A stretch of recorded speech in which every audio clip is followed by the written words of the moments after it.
Welcome to The Authored Life. We are Megan and Matt here, dedicated to showing you the steps to creating a life that you author.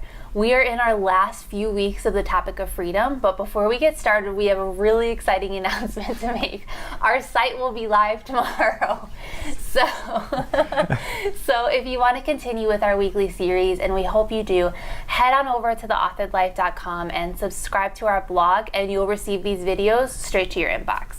So we had a blast last week going over how to create your vision, and now let's talk about how to solidify that vision. Because let's be honest, on the road to greatness, there will be challenges and there will be struggles. So how do you not lose that vision? I know we've all done it. We get excited, know what we want, and then as quick as we found it, we lose it. And it's okay, but let's get that vision rock solid. So we know creating your vision is taking a manual override of the imprinting process that God made our brains to do.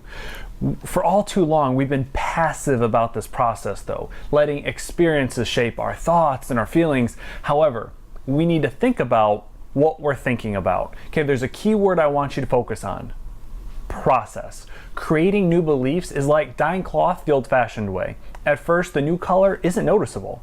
With each new time you dip it, it shows more and more. Okay, the old color will be gone and the new will be in its place. When you manage your thinking process, you change how you feel. Okay, so when you manage how you think, you can change how you feel. So be dedicated to the process. So speaking of process, Megan, where does this whole process begin? So before we can look out, we need to really look in. We need to change the belief in you. Unless you change the way you feel about yourself, your mind will unleash subtle motivations to bring you back to where you were, even if that's not what you want. So what you believe is what you will achieve. And here's what's true about that statement, and it's not something that we typically think about. What you believe is what you will achieve actually works both ways. That works for you and against you. If you are passive about that, it'll work against you.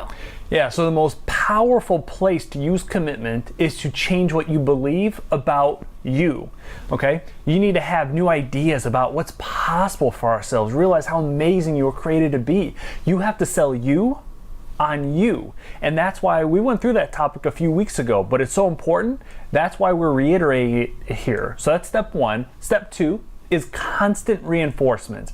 Okay, the things we discussed last week about what you value, let's turn that into sort of a movie. Okay, you can write out your ideal day, have a vision board, have the background on your phone be a picture of something that motivates you. Set a reminder on your phone to ding a few times a day with a daily message to inspire yourself. I know, Megan, that's what you've done.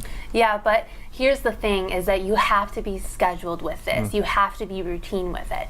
Your passive imprinting and perhaps negative self-talk is your current routine. So remember the ink and cloth analogy. Give yourself some time for this to feel routine, but you have to start somewhere. So many people hang a vision board, create their vision, and then they never think about it. But you have to get it in your head and sink it deep into your soul, to the degree that our picture has clarity and detail and can be experienced by our emotions. Our mind will respond as if it was real. Initially, you may reject these images in your imprinting process as false or foolish, but it's so important. Do not fight these reactions. Yeah, when they arise, thank yourself for the opinion, replace it with positive visualizations. Sorry, tongue kind of died there. Emotions are critical because it imprints it in our subconscious. Emotions motivate us. So be routine with the process until it feels totally natural. So we hope you have found this helpful. As always, feel free to private message us on Facebook with any questions, and we hope you have a fantastic week. Bye, guys. Bye, guys.